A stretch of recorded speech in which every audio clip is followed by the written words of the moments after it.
So yun no. Mapapatawad din naman siguro ko no kung ngayon ko palang nalaman kung ano ibig sabihin ng depo. Yan, depo. So speaking of depo, dito kasi sa Davao City dati, dati ulit no. So gagamit din ng term na dati kasi in the 90s no. So that's my younger years talaga, elementary days. So in the 90s, itong Davao City hindi pa naman kasi ganito ka hindi pa ganito kaganda ang Davao City dati, hindi pa ganito ka organized. So ano pa no, ang lahat ng mga main thoroughfare namin dito sa Davao City is ano pa siya no, passable pa siya by buses. Yan, mga provincial buses and mga provincial routes. For example, itong Davao City, tatlo yung ano namin dito yung pinaka main thoroughfare ho talaga, connecting provinces and regions dito sa Mindanao. So unang-una is ito, number 1, itong CP Garcia. Itong or also known as Diversion Road, or famously known as Diversion Road. Hindi naman to kasi lahat ng mga taga Davao kilala ang Diversion Road as CP Garcia. Pag tinatanong natin ng mga tao dito saan ba ang CP Garcia Street or Avenue sa Davao, so maaaring hindi alam ng lahat yan. Pero pag sinabing Diversion Road, alam agad lahat yan. So pag sinabing Diversion Road, ito yung daanan no, pinaka fastest way kasi to dito. From Davao del Norte, I mean from northern part of Mindanao papuntang south. So ito talaga yung pinaka easiest way no na ita-traverse para mabilis makalabas sa Davao City, makapunta sa mga kanya-kanyang mga destination, provincial and regional destinations. Okay, so second, ang second thoroughfare dito sa Davao City is yung sa may Bahada na yung tawagin ay Daang Maharlika Highway or GP Laurel Avenue. So yun sa may Ashwila ko, papasok sa may Lanang, diretso sa SPNC, tapos yun Davao City na no, Ecoland. So dadaan siya ng downtown area. Okay, tapos pangatlo naman ay ang Boulevard, kahabaan ng Arcastillo Street and Boulevard. So saan ba yung Arcastillo Street? So dyan sa may Sasa diretso. So dito pala tayo ngayon nakatayo sa may Depo area, I mean Panakan corner, or also known as Depo talaga siya. So itong lugar na to dito, ang tawag talaga dito ay Depo. So dito sa Davao City maraming mga landmarks or maraming mga signboards na ginagamit dito sa Davao City na hindi naman alam ng mga tao kung ano yun no. Ang iba hindi alam kung existing pa ba. So for example, Fairlanes no, example lang yan. Fairlanes, Magallanes, although alam ang Magallanes pero hindi na siya existing sa mapa kasi picture na siya ngayon. Tapos yun, Milan no, Milan store pala yung Milan. Akala ko Milan, Italy, something like that no. Hindi pala. So tindahan pala yung Milan. Anyway, so Depo naman. So nung bata pa ako, sabi ko ano ba talaga ibig sabihin ng Depo? Saan ba yung Depo? Yung Depo yung yung ginagamit pang family planning, di ba? Yung basta something yan na ginagamit ng mga misis para hindi magbuntis. Na in some point ginagamit pa siya na reason ng iba na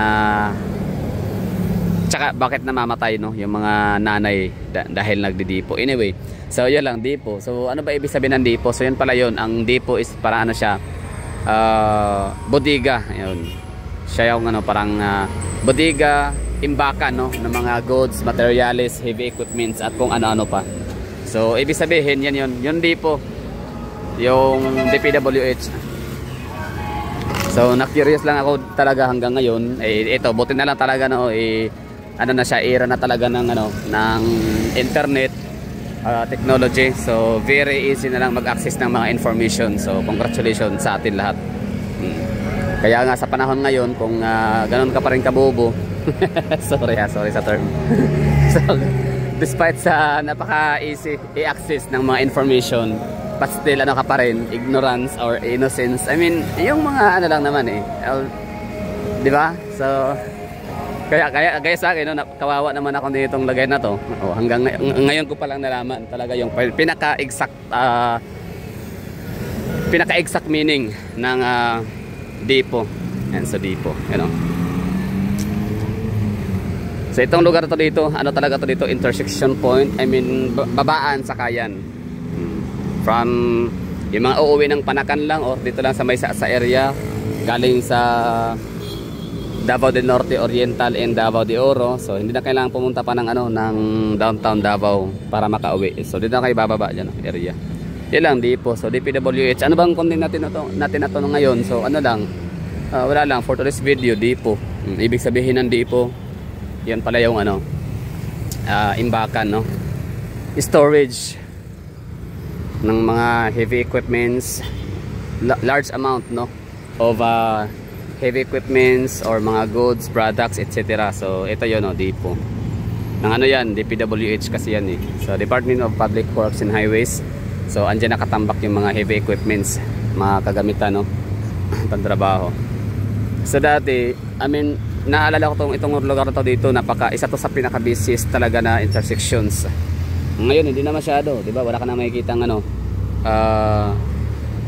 pa dito, papunta doon, pa dyan. So ibig sabihin, ano na, no, na organized na ang Davao, di ba? Organized na ang Davao City, and at the same time, tawag nito, na urbanization. I mean, ano yung magandang ano, urban planning. Ayan. Urban planning development. Okay na ang Davao. Kahit paano, no? Kasi nga, di mo na makitaan ng ano, ng super heavy mega traffic dito sa area na to dito. Unlike dati, o baka dahil nga maliit na yung ano ko dati, maliit pa ako dati, so tansya ko ang daming sasakyan, pansin ko. Marami ng ano eh, marami ng mga exits ang Davao City, marami ng mga bypass roads. Actually, may mga dumadaan na rin galing Indangan, yung mga taga Indangan, di ba? For example, yung mga taga Kabantian, di naman na sila dumadaan dito sa diversion road para pumuntang Davao City. I mean ano, pamuntang Panabo City or Tagum City, kasi meron na silang daanan sa may Bunawan. So bakit kaya ito may globo dito? Ano ibig sabihin niyan? Okay, Davao City's host Lions Club. Okay, so Rotary Marble. So Rotary, no? Rotunda tawag dito. So ilan ba ang rotunda sa Davao City? Rotary Club, Lions Club. Sa ano?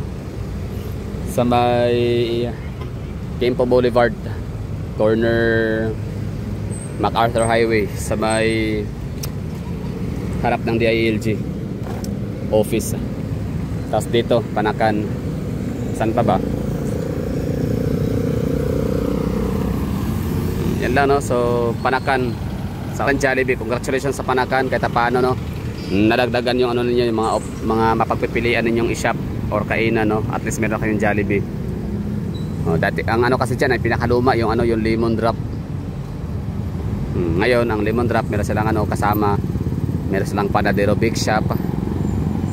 Tapos yun, Jollibee na, may kasama ng Jollibee. Okay, congratulations. Yun lang, no? Depot. O kayo, anong kwentong ano, depot ninyo? Kasi yun talaga dati ang ano eh, ruta. O depot. May nakalagay sa ano, sa bus at saka sa jeep, depot.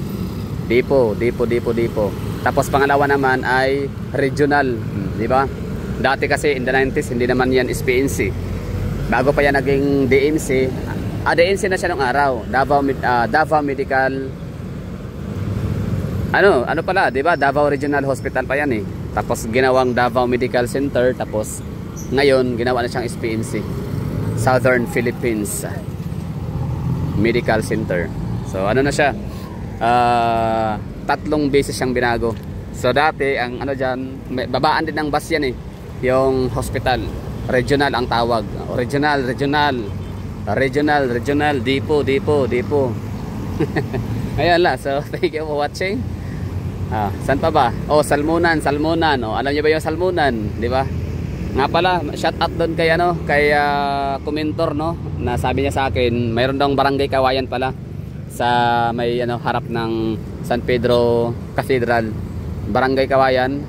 Pero ngayon wala na yung pangalang Barangay Kawayan. Hindi ko alam eh kung meron na, hindi ko alam na mayroon palang nag-i-exist na ganong lugar sa downtown Davao, Barangay Kawayan. Ang alam ko lang Kawayan Drive doon sa may ano, Matina. Anyway, so lang, thank you for watching. So sana nagustuhan niyo itong ano, kwentuhan lang naman, konting kwento lang, no. So naalala ko lang itong lugar to dito, depot. Ano ibig sabihin ng depot?